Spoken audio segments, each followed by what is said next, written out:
Howdy folks, Doc here with Last Best Tool, and today I've got a couple of kind of openings, box openings and first impressions on some smaller Knipex pliers, sort of their kind of modified needle nose. So let's take a look at these guys. Here's one of them. And then I guess this is kind of a bent one here. The bent tip one here is the 3121160, and the straight kind of a modified duckbill end on this. This one is the 3111160, so 160 millimeters. But anyway, what caught my eye is I was looking at for some more precision pliers. Oddly, this is one of my precision pliers, and it's a crescent. I'm not even sure what country or continent it's even made in. But I wanted something with a little bit smaller profile, and you can see this Knipex definitely has that, even though this is pretty narrow. I had some old Craftsman ones, I gave them away, but they had a needle tip, but they splayed and they bent, and they just didn't seem to perform as well. I don't know what steel they use, so I thought I'd give these Knipex a try. Now the tip profile is a little unique on these, and you can see that it goes almost to a tweezer tip. And that got my thinking about trying to test it. So I grabbed a piece of paper, and I don't know if you've done like plier tests, but you can take like a big plier here and grab a piece of paper and then see at what point that paper intersects something. Obviously here it's going to be at the cutting knives, because what good would it be if it grabbed at the tip but not the knives? So you can see I can slide that easily through here.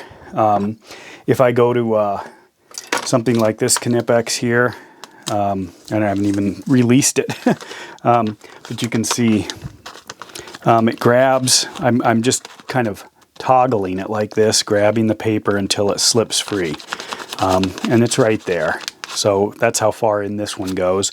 I did notice this guy here is actually pretty good. I can grab just a tiny bit of the paper just like that and break it off. So it's grabbing nice and tight.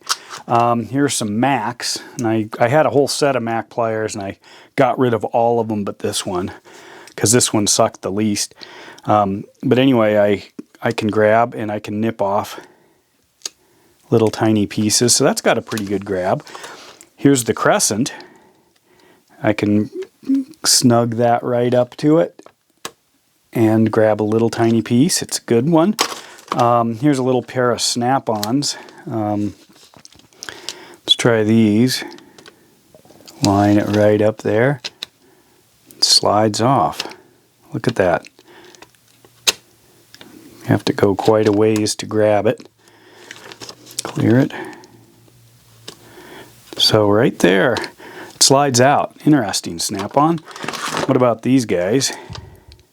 Grab it right up there, close. That one's pretty good. About way at the very tip.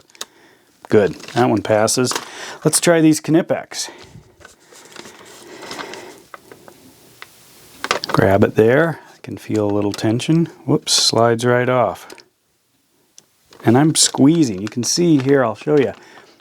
You can see that flex in the blade, and it still slides right off. Now these aren't designed to crush things, but that is kind of interesting. Let's try the angled tip ones. Same thing. I have to go in a little bit further before I can actually grab some paper. What about some great big Kleins here? Same thing here. They'll nibble at it, but they still slip a little. But anyway, I wanted to try these guys out. I actually was more interested in that profile compared to this profile, mainly for small electronics work. And I've had a need. One of the reasons I like the bent, I don't necessarily need the full kind of 90-degree bend, even though it's not full 90, is to get my hand out of the way in some situations. It's literally just a visibility thing, not a ergonomic thing. Because sometimes if you're trying to go down, see how you can't see it with the camera if I'm going down into a spot to try to grab something? Same problem, whereas here I can go in from the side and still see my blades. So that's why I don't look at these as two of the same, just this one's a little bent. They actually do serve different purposes. And I find this quite handy, and that's the reason I haven't gotten rid of these Macs yet. The Macs, apparently, they were making a whole bunch of their pliers overseas and selling them in kind of a package deal of like 8 different pliers, and most of them were atrocious. This one wasn't as bad, so I hung on to it, but it's not a real good quality tool, unfortunately. I don't know if it's their mainline Mac tools or more of a promotion. But anyway, finally got a hold of some Knipex. I've gotten several Knipex lately, kind of testing things out. The next one will be these giant wire cutters down here. And I've got a project, so it was worth splurging a little bit, even though it was surprisingly not much.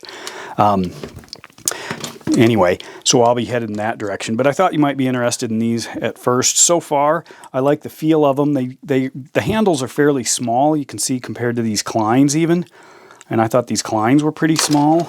Or this was my original go-to. I thought it was kind of more precision. Now that I look at it, it's huge. But it has to do with the ability to float in your hand and still add that precision.